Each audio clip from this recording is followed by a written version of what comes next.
Bismillahirrahmanirrahim. Assalamualaikum warahmatullahi wabarakatuh.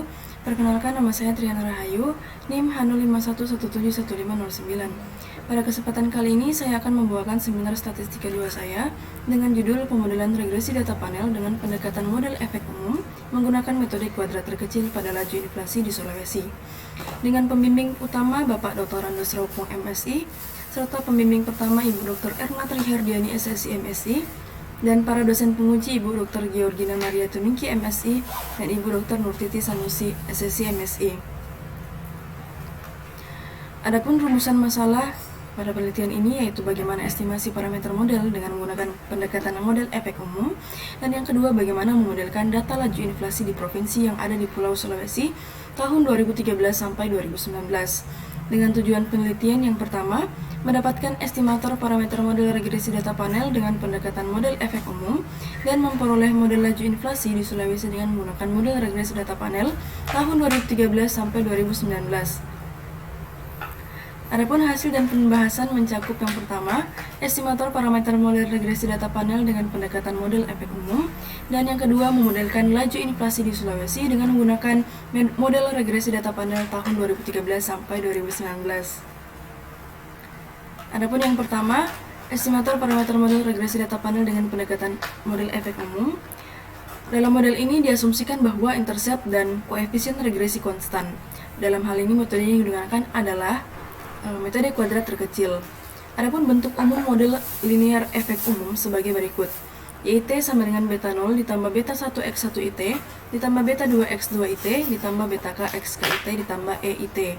Atau YIT sama dengan beta 0 sigma yang berjalan dari J sama dengan 1 sampai K beta J x JIT ditambah EIT. Sehingga diperoleh penduga regresi model linear efek umum sebagai berikut. Y duga sama dengan beta 0 duga ditambah sigma yang berjalan dari J sama dengan 1 sampai K beta duga J x JT dengan I sama dengan 1 sampai N, J sama dengan 1 sampai K, T sama dengan 1 sampai T. Adapun model matriks efek umum dapat dituliskan sebagai berikut.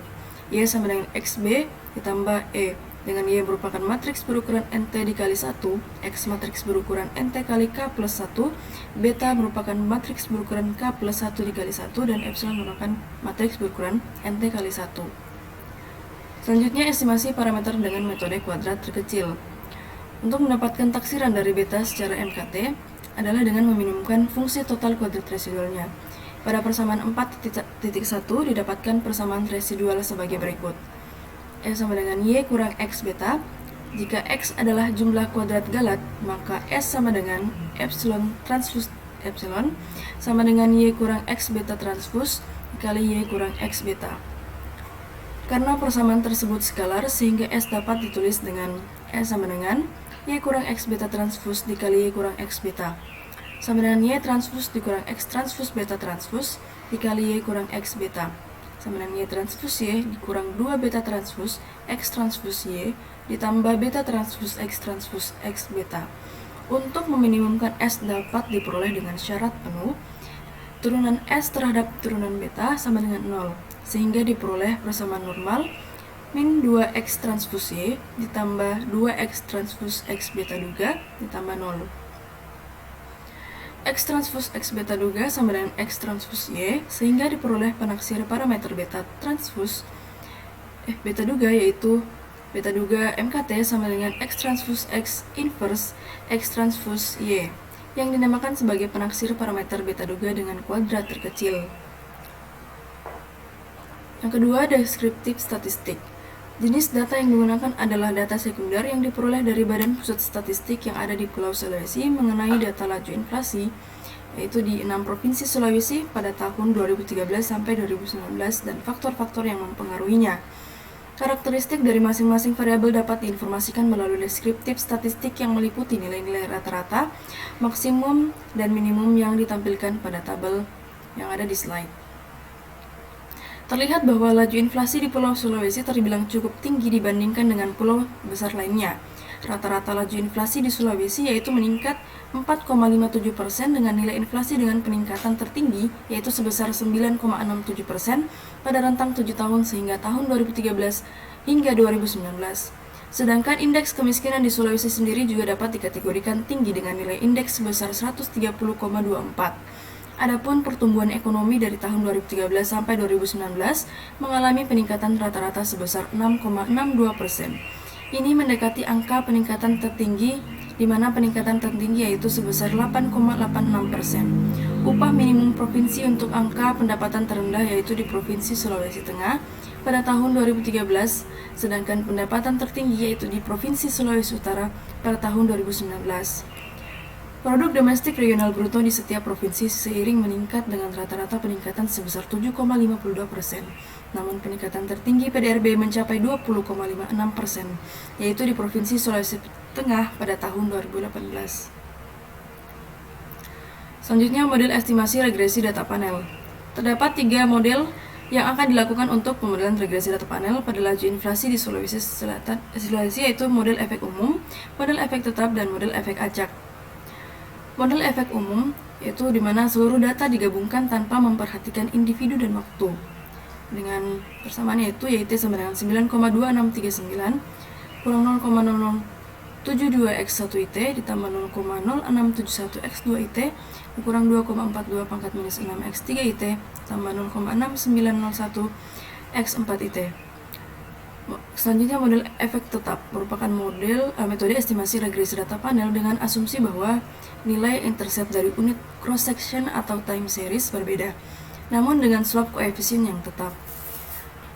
Dengan persamaan yaitu YT sama dengan beta 0i dikurang 0,0173 X 1 IT ditambah 0,0341 X 2 IT kurang 3,3477 pangkat minus 6 X 3 IT ditambah 0,0481 X 4 IT. Selanjutnya, model efek acak dapat dilihat pada slide. Adapun uji pemilihan model regresi, yang pertama uji Chow dengan hipotesis H0 sama dengan beta 01, kemudian beta 02 sampai beta 06 sama dengan beta 0. Atau model mengikuti efek umum. Selanjutnya H1 sama dengan beta 0i tidak sama dengan beta 0, di mana i sama dengan 1 sampai 6, yaitu model mengikuti efek tetap.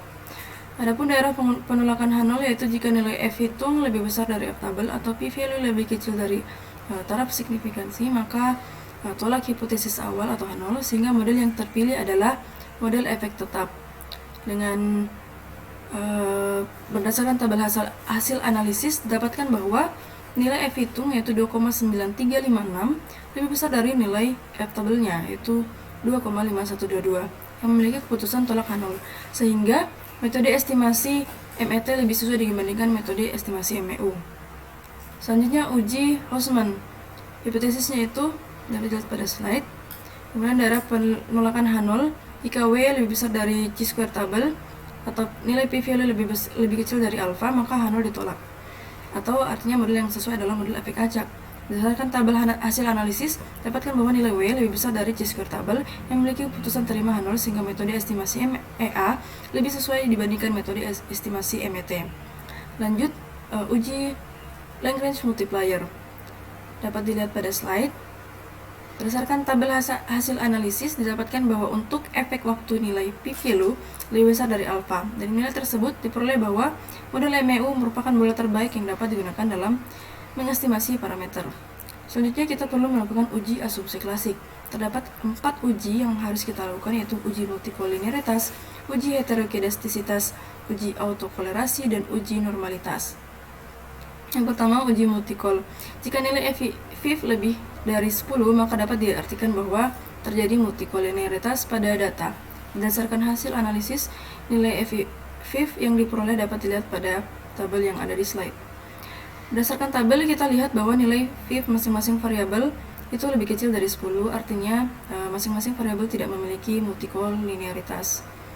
Selanjutnya uji normalitas. Dapat dilihat pada slide.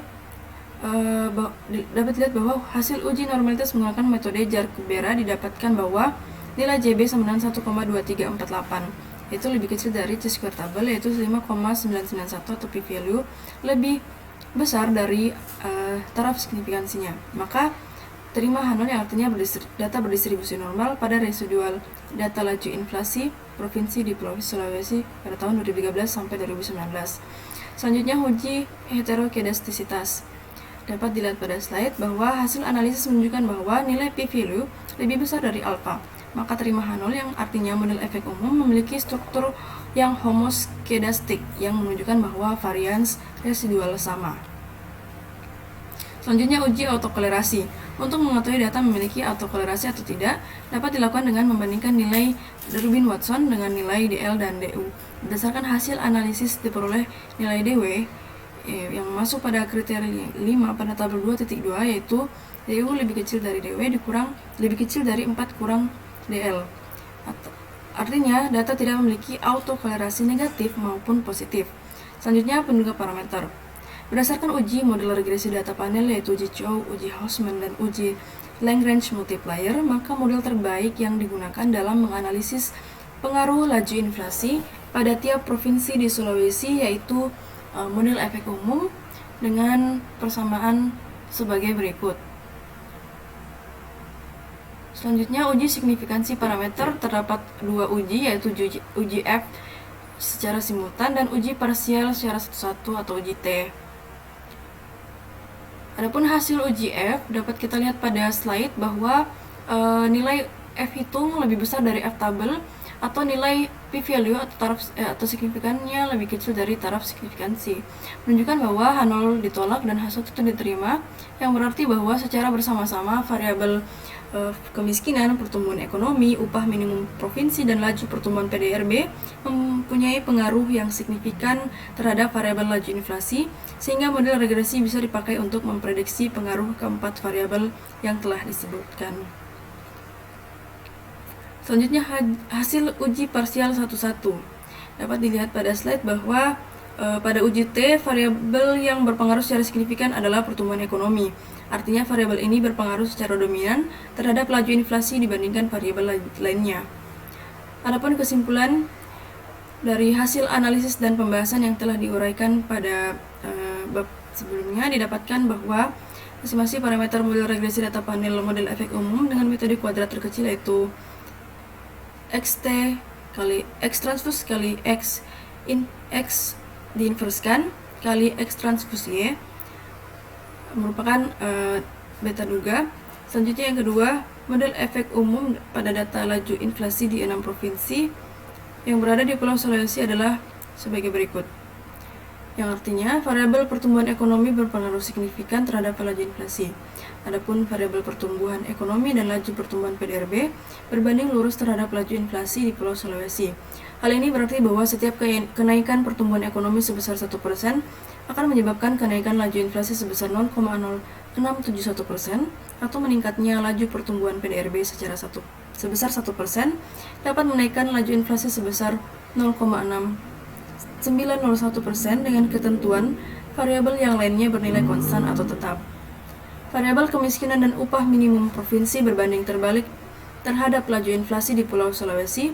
Hal ini berarti bahwa setiap kenaikan 1% kemiskinan akan menyebabkan penurunan laju inflasi sebesar 0,0072%, atau setiap kenaikan 1% upah minimum provinsi akan menyebabkan penurunan laju inflasi sebesar 2,42 pangkat minus 6% dengan ketentuan variabel yang lainnya bernilai konstan atau tetap. Adapun saran pada penelitian ini itu menggunakan metode kuadrat terkecil untuk mengestimasi parameter model regresi data panel statis. Penelitian selanjutnya, penulis menyarankan untuk menggunakan model regresi data panel dinamis secara menggunakan metode estimasi parameter yang lebih kompleks untuk memaksimalkan hasil analisis yang dilakukan. Juga diharapkan untuk penelitian selanjutnya menggunakan estimasi parameter model non-linear. Adapun daftar pustakanya dapat dilihat pada slide. Baiklah, cukup sekian yang dapat saya sampaikan. Terima kasih. Assalamualaikum warahmatullahi wabarakatuh.